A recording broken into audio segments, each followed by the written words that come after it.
కలియుగంలో ఉండేటటువంటి ధర్మాలు ఎలా ఉంటాయో మొట్టమొదట నిరూపణం చేసినటువంటి వ్యక్తి వెంకటేశ్వర స్వామి వారు.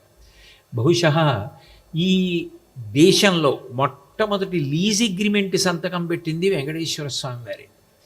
మన లీజ్ అగ్రిమెంట్ అంటే మీకు బాగా అర్థం అవుతుంది అని నేను ఆంగ్ల పదాన్ని వాడాను. భూమి యజమాని వేరొకరు ఉంటారు, కానీ ఆ భూమిని దీర్ఘకాలం పాటు వేరొకరి ప్రయోజనం కొరకు ఇస్తారు. దానికి ఏదో అద్దె కట్టి ఆ భూమిని ఇంచుమించు తనదిగా వాడుకుంటూ ఉంటారు. దీర్ఘకాలం పాటు అద్దెకి పుచ్చుకున్న భూమి ఏది ఉంటుందో దాన్ని ఆ పేరుతో పిలుస్తూ ఉంటారు.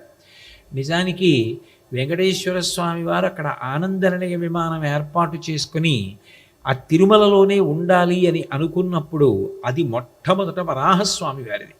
వరాహస్వామి వారెవరు, వెంకటేశ్వర స్వామి వారెవరు అంటే, ఒక ప్రమిదలో 2 దీపాలు వెలుగుతుంటే తత్వతః 2 దీపాలు ఒక్కటైన 2 దీపములుగా కనపడుతున్నట్టే, శ్రీరామాయణంలో సీతారామ కళ్యాణం అయిపోయిన తర్వాత రామచంద్రమూర్తికి పరశురాముడు కనపడ్డట్టే, రాముడు పరశురాముడు రెండు ఆయన అవతారాలే. అట్లాగే ఆదివరాహస్వామి వెంకటేశ్వర స్వామి ఇద్దరు ఒకటే. ఆయన అక్కడ ఉండాలని అనుకున్నారు వెంకటేశ్వర స్వామి. అప్పుడు ఆదివరాహస్వామిని భూమి అడుగుదాం అనుకుంటే ఆదివరాహస్వామి తన యొక్క సైన్యంతో వస్తున్నారు. ఆయన దగ్గర ఉన్న పెద్ద పెద్ద పందులే ఆయన సైన్యం. ఆ సైన్యంతో వస్తుంటే వెంకటేశ్వర స్వామి వారు ఒదిగి పక్కకి నిలబడ్డారు. ఆగి ఆదివరాహస్వామి అడిగారు, ఏం కావాలి నీకని అడిగారు. అడిగితే, నేను ఇక్కడ ఉండాలనుకుంటున్నాను, నాకు కొద్దిగా భూమి ఇవ్వండి, ఇక్కడ ఆలయ నిర్మాణం అవుతుంది, కలియుగంలో భక్తుల్ని అనుగ్రహించడానికి ఉంటానన్నారు. స్థనం మౌల్యేన గృహ్యతాం అన్నారు ఆదివరాహస్వామి. ఇది కలియుగం, భూమి కొనుక్కోవాలంటే డబ్బు ఇవ్వాలి, గజానికి ఇంత అని డబ్బు ఇవ్వండి మీకు ఇస్తానన్నారు.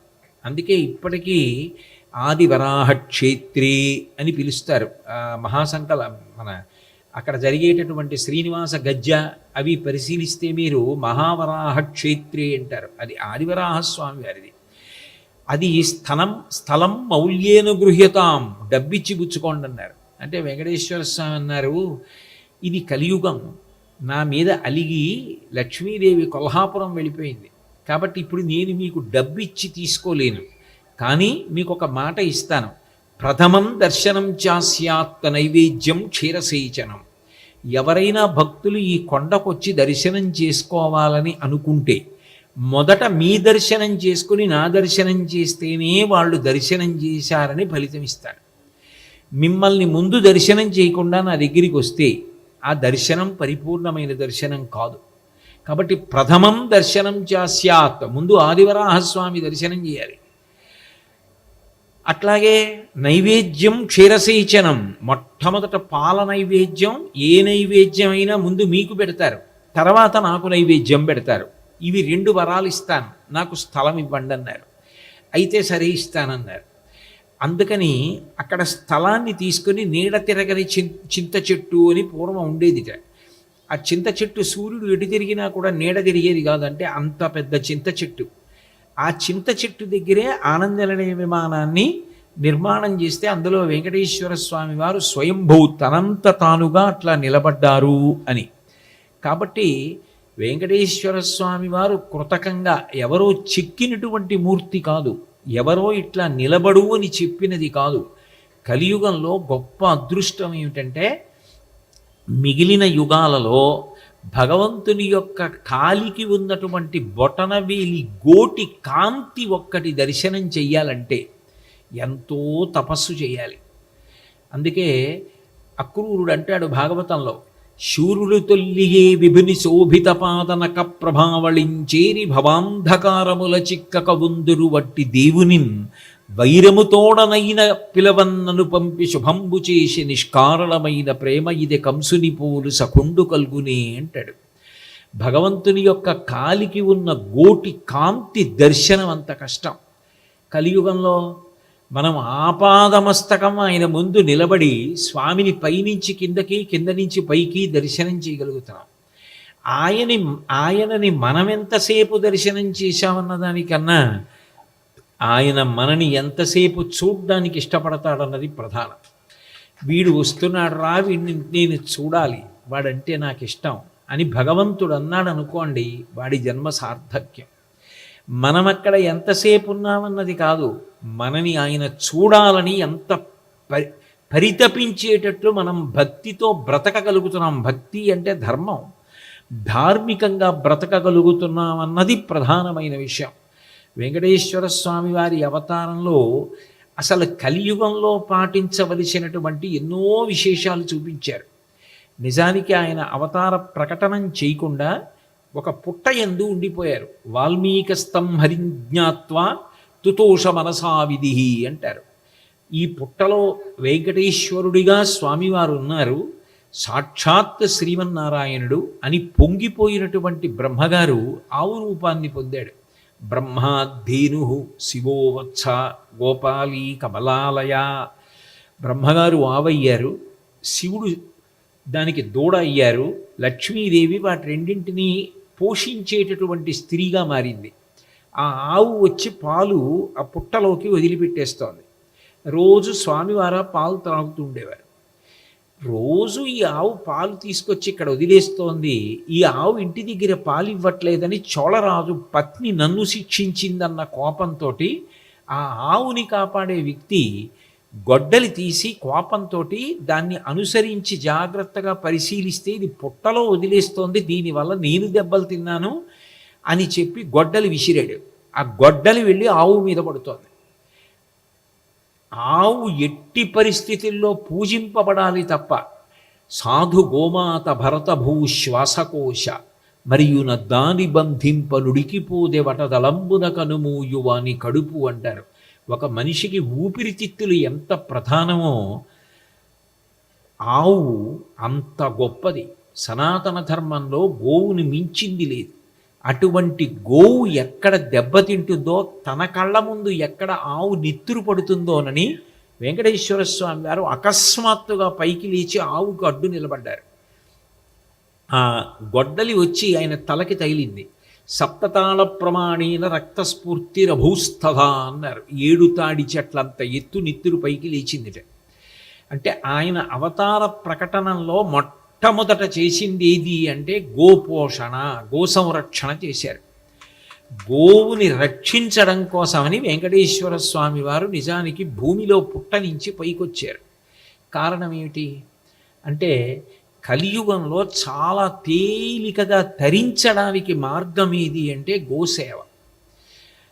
ఒక్కొక్క ఆశ్రమానికి ఒక్కొక్క నియమం ఉంటుంది. బ్రహ్మచారి ఒకలా ఉంటాడు, గృహస్థు ఒకలా ఉంటాడు, వానప్రస్థు ఒకలా ఉంటాడు, సన్యాసి ఒకలా ఉంటాడు. ఎవరి ధర్మం వారిది. ఎవరు ఆరాధన చెయ్యాలన్నా వాళ్ళ ఆశ్రమ నియమానికి కట్టుబడి చేయవలసి ఉంటుంది. కానీ అన్ని ఆశ్రమాల వాళ్ళు, బ్రహ్మచారి కానీ, వానప్రస్థు కానీ, గృహస్థు కానీ, సన్యాసి కానీ, తేలికగా తరించడం కోసమని భగవంతుడు సృష్టించిన అద్భుతమైన ప్రాణి గోవు. దాని యందు సమస్త దేవతలు నివాసమై ఉంటారు. అందరు దేవతలు గోవు యందే నివాసమై ఉంటారు. ఈ మాట నేను చెప్పడం కాదు, వేదం చెప్పింది. ఈ మాట భీష్మాచార్యుల వారు అంపశయ్య మీద పడుకుని మహాభారతంలో చెప్పారు. ఇంతమంది దేవతలు అమ్మ గోమాత నీ ఎందున్నారు, నాకు కూడా స్థానం ఇమ్మని లక్ష్మీదేవి బ్రతిమాలింది. బ్రతిమాలితే గోవులు మేమివ్వమన్నాయి. నీకు మేమివ్వం అంటే ఎందుకు ఇవ్వరు మీరు నాకు స్థానం అన్నది. నువ్వు చెంచల లక్ష్మివి, నువ్వు ఒక చోట ఉండవు, ఇలా వచ్చినట్టుంటావు వెళ్ళిపోతావు, అందుకని నువ్వు మా దగ్గర వద్దన్నాయి గోవులు.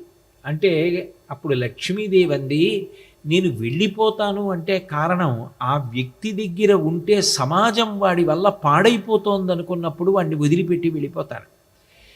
ఎంతకాలం భక్తితో నిలబడ్డాడో అంతకాలం వాడి దగ్గర ఉంటాను. నేను వెళ్ళిపోకపోతే దుర్మార్గులైన వాళ్ళు ఎలా శిక్షింపబడతారు, అందుకని వెళ్ళిపోతున్నాను.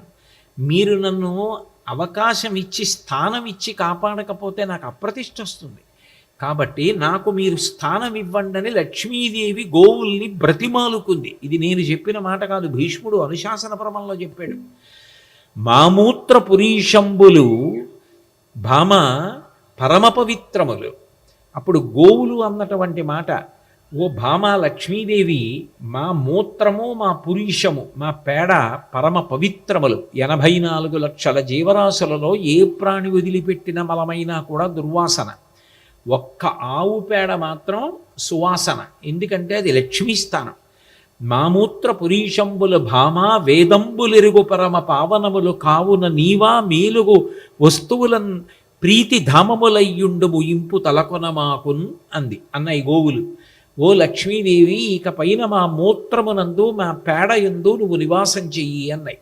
అందుకే ఇప్పటికీ కూడా ఏదైనా వ్రతం చెయ్యాలి అంటే కల్పంలో ఏముంటుందంటే ఇంటికి ఈశాన్య భాగమనందు గోమయముతో ఒలికి. మీరు ఒక హోమం చేద్దాం అనుకున్నారు, అక్కడికి దేవతలు రావాలి. నన్ను మీ ఇంటికి పిలిచి ఓ యాపిల్ పండు ముక్క తినండి అన్నారు అనుకోండి, నేను వస్తే కదా యాపిల్ పండు ముక్క తిన్నాం. హోమంలో మీరు హవిస్సు ఇవ్వాలంటే అక్కడికి రావాలి కదా దేవతలు. అక్కడికి రావాలి అంటే భూమి శుద్ధి కావాలి. భూమి శుద్ధి కావాలంటే ఒకే ఒక పదార్థం ఉంది, గోమయంతో అలకాలి. మీరు ఎక్కడైనా చదవండి, వరలక్ష్మీ వ్రత కథ చదవండి, ఏది చదవండి, గోమయముతో అలికి అని ఉంటుంది. ఆవు పేడతో అలుకుతారు, వెంటనే భూమి శుద్ధవుతుంది. ఆవులు ఎక్కడైనా తిరిగే అనుకోండి, తనంత తానుగా ఆ ప్రదేశం అంత పవిత్రం. పరమ పవిత్రముల్ యజనభాజనముల్ తము విన్న చూచినందురిత చేయంబులెల్ల తొలగంత్రోయగచాలు ప్రధానకర్త కొత్తరగతి లాభవైభవము తంగిటి జున్నుగ చేయు గోవులు ఎవ్వరు తగ వానికొల్తుర నివారణ చొత్తురు మరునాకమున్నన్నాడు భీష్ముడు. గోవు పరమ పవిత్రం. ప్రతిరోజు గోవు వంక చూడాలన్నా, గోవుని ముట్టుకోవాలన్నా, గో సేవ చెయ్యాలన్నా వాడు పెట్టి పుట్టాలన్నారు. బ్రహ్మాండ పురాణంలో ఒక విశేషం ఉంది.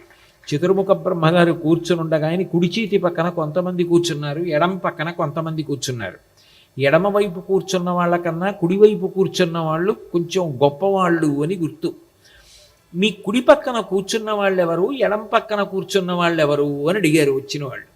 అడిగితే బ్రహ్మగారు అన్నాడు, నా ఎడమ పక్కన కూర్చున్న వాళ్ళు దేవాలయాలు కట్టారు, గొప్ప గొప్ప దానాలు చేశారు, ఎన్నో సేవలు చేశారు, తల్లిదండ్రుల్ని ఎంతో ప్రేమతో భక్తితో పోషించారు, గురువుల్ని సేవించారు.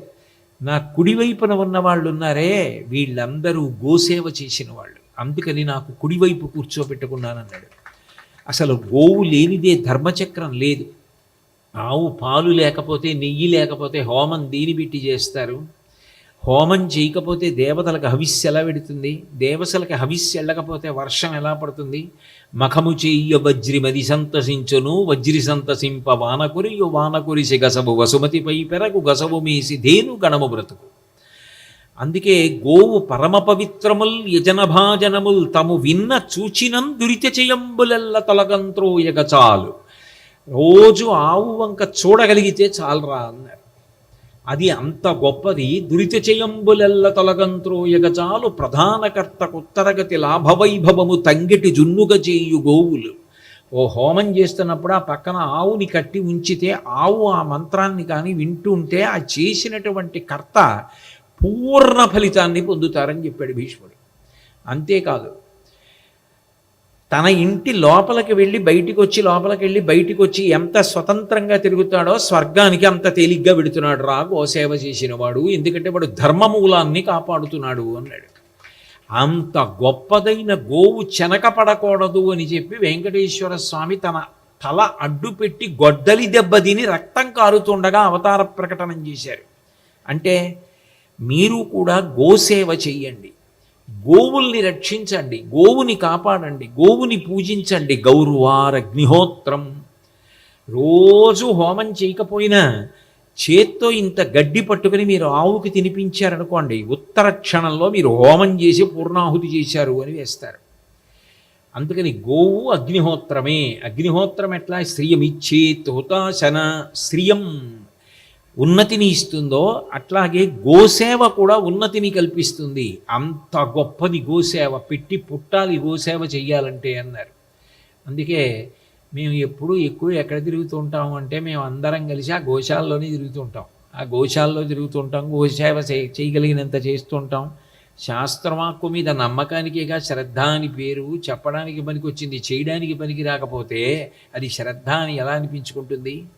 కాబట్టి గో సంరక్షణం అనేటటువంటిది అంత గొప్పదని నిరూపించిన అవతారం వెంకటేశ్వర అవతారం.